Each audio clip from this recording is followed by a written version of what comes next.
Told you I had something new, and I'm going to show it to you now. There she is, a cat. Believe it? The Hellcat for Scotty. What's up, YouTube? Scotty here. Well, it's a year ago to the day that I announced that I got a new whip, and I had gotten the Hellcat.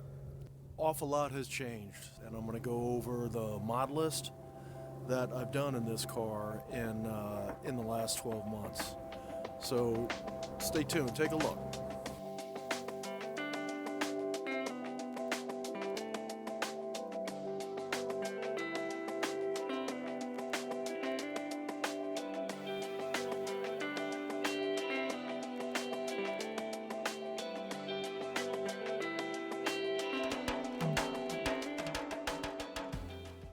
Alright, so I'm going to try to go in the rough order that I did the mods. I might get some of them out of sequence, but I'm going to start with last January when I got the car. Quite a bit of mods on this thing, all in all. I've probably put about $10,000 into it in the year since I got it. So let's start off with the interior. So one of the first things I did was I got a catskin leather red interior. I wanted to have red from the factory, but when I was looking for used Hellcats, I couldn't find one.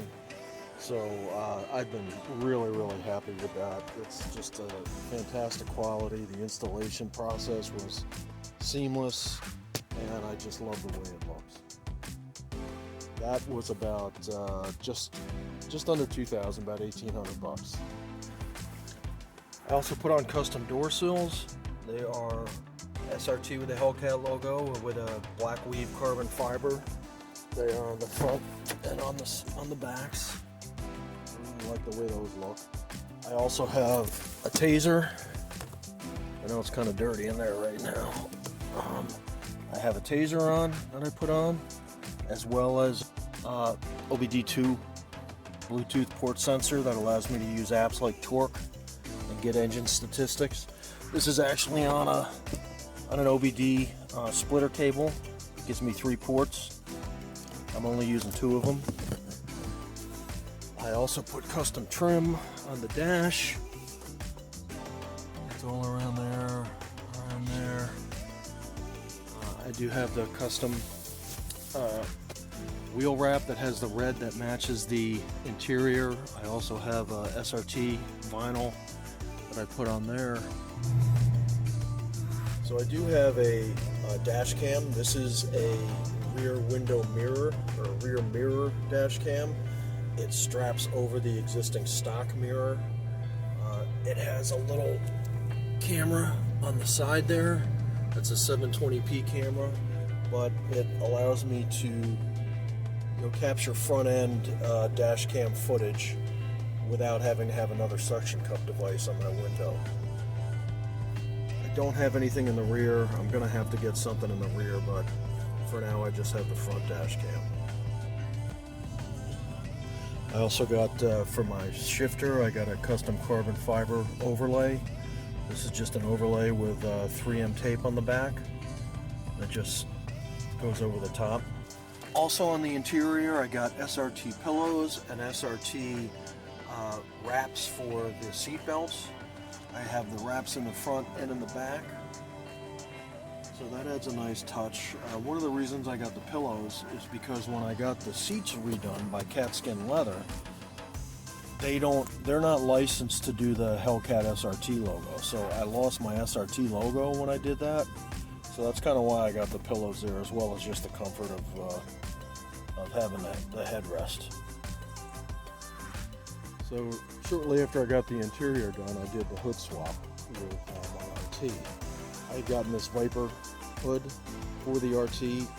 I ended up taking off the Viper hood from the RT and putting the Hellcat hood on the RT and putting the Viper hood on this. So I really like the way that looks. Same thing in the back with my V2 louver. The V2 louver was originally on the RT, and I took that off the RT and put that on the Hellcat.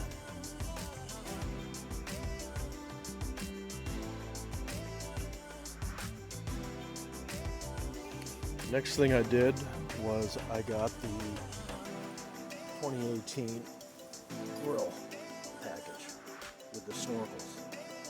So the whole front end had to come off for that, the whole bumper kit, and I put that on. That's an upper and lower grill. It's a different grill pattern. I did that. That was about $200. I got that from Steve White Motors. One of the first things I did was I put on the Lux flag kit because I really liked the way that looked on the RT. That was about 75 bucks. Put that on myself.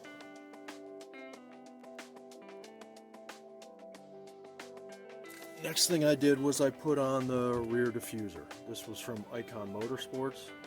I took off the old diffuser, which didn't have the slots on it like that, and I put this on from Icon Motorsports. This was about $160. That was very easy install, went on really easily. One of the things I wanted to do when I got this car, I wanted to go on road courses and really push the limits of this car, along with the the adaptive suspension with track mode and whatnot. So when I got it, it had H&R springs on it, and they were very problematic. I made a video about that. It was basically too low, and the car would just bottom out everywhere. So I put IBAC Pro Kit springs on it. Along with that, I got new rocker arms, a race alignment. I had to get the custom alignment to straighten out the camber. There was a lot of camber on this. The race alignment helped me straighten that out, so I got better tire coverage on the road. That whole thing cost about $2,000. Whole kit swap, the rocker arm installation, the custom alignment. So shortly after I got the Hellcat, I took the wheels off of the RT and put them on here. They are Hellcat replica wheels. Now these are the original Hellcat wheels. I have these on in the winter. My Hellcat replicas are polished aluminum with black in the pockets in the interior, so they're two-tone. The main reason I put them on here is because they were wider. They have 10.5 inch in the back. They allowed me to put 315 tires on, which is really a necessity for a Hellcat. And along with those, I put on summer performance tires from Radar tires, the Radar Dymax R8 Plus. They are a high performance 180 mile an hour rated summer tire. 315s in the back and 275s in the front. So one of the big things, one of the most obvious things, and one of the most recent things I did was I did the whole wrap kit. I got the reflective vinyl two-tone on the side, and I got the upper wrap with a custom red and black carbon fiber weave. I had that done down in Maryland from a guy I knew down there. That whole thing was about $2,000 for material and installation, but that really gives it a distinctive look. I also got the front splitter. I put that down over the summer. All this stuff I have videos on, but I got that from Full Force Customs. That was about $150.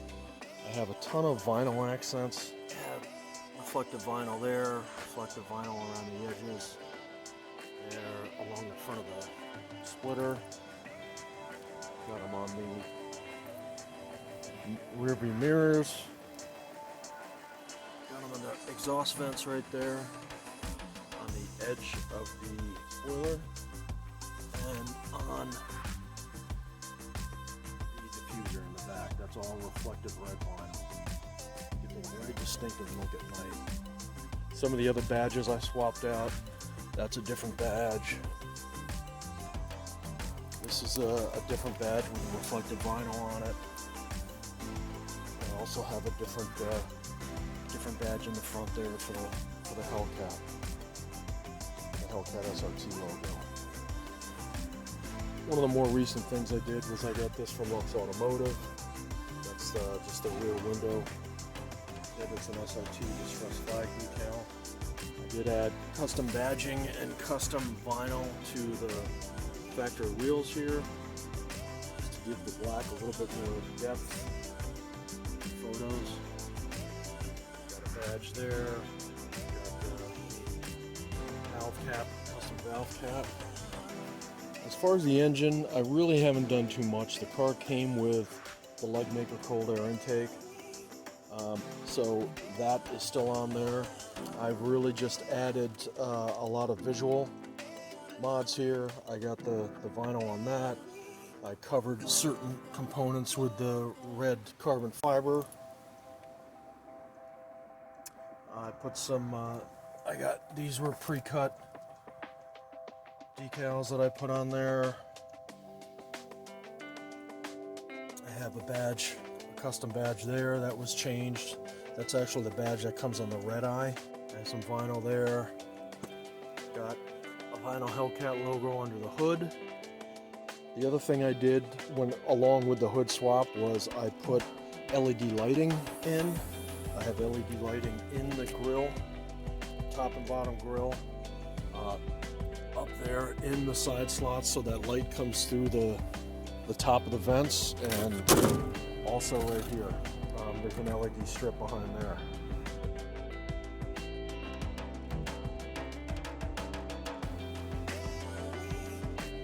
Exhaust front, when I got the car, it had a mid-muffler delete. Still has the stock resonators, but it had a mid-muffler delete. It was very loud, a little bit too raspy for my taste. So I got vibrant high-flow resonators that I put in the mid-muffler location. They are straight through 3-inch pipe, so they don't restrict airflow in any way, but they just take some of the rasp off. Also on the performance front, I got PowerStop Z26 brake pads. I put those all around. Those are specifically for the Hellcat with the Brembo 6-piston and 4-piston in the back. These were just fantastic in the reduction of brake dust. The brake dust was just driving me crazy with the stock Brembo pads. So those were about, for front and back, the entire pairs with just the pads, were about $200 for all around. Alright, as far as some statistics, when I got the car it had about 22,000 miles on it, has just over 40 now, so I've put 18,000 miles on it, which is a lot for your typical Hellcat, I think, but man, I drive this car. I don't necessarily daily drive it if the weather's bad, but if it's a nice day, I'll take it across the state if I have to go to work or something like that. So taking a lot of trips in it. I just love driving this car. It's just been a total blast to own and to drive. I have no regrets whatsoever buying this car, and it's been great that I've been able to keep the RT, which is what my wife is driving now. But have had no major issues in this car except for one thing, and that was once when I took it to the racetrack one time to the road course. I took it to Lime Rock Park, and after 4 different sessions on the track, I blew the left rear axle seal, so there was grease all over the inside of the wheel and whatnot. But you know, if you're going to take your car to the track and do extreme usage like that, you got to expect some things to go wrong. But other than that, it's just been oil changes, tire rotations, all your typical maintenance, and it has just been fantastic. I'm so happy with this car, and really looking forward to continued use and continued mods. Most immediate thing I'm going to do is I'm going to unlock the PCM and get a Diablo i3 tuner. Got a video coming up on that. Probably going to do the upper pulley swap at some point. That's relatively easy to do, get you another 20-30 horsepower, something like that. So I'm hoping to get this up to about 700 wheel horsepower. It's got 680 now, so I think I should be able to do that with some tuning and with the upper pulley swap. So, but I appreciate you guys coming along for this last year with me. It's been just a total joy working on this car and owning this car, and really appreciate you guys coming along for the ride. If you haven't already done so, please consider hitting that subscribe button, and I will talk to you soon.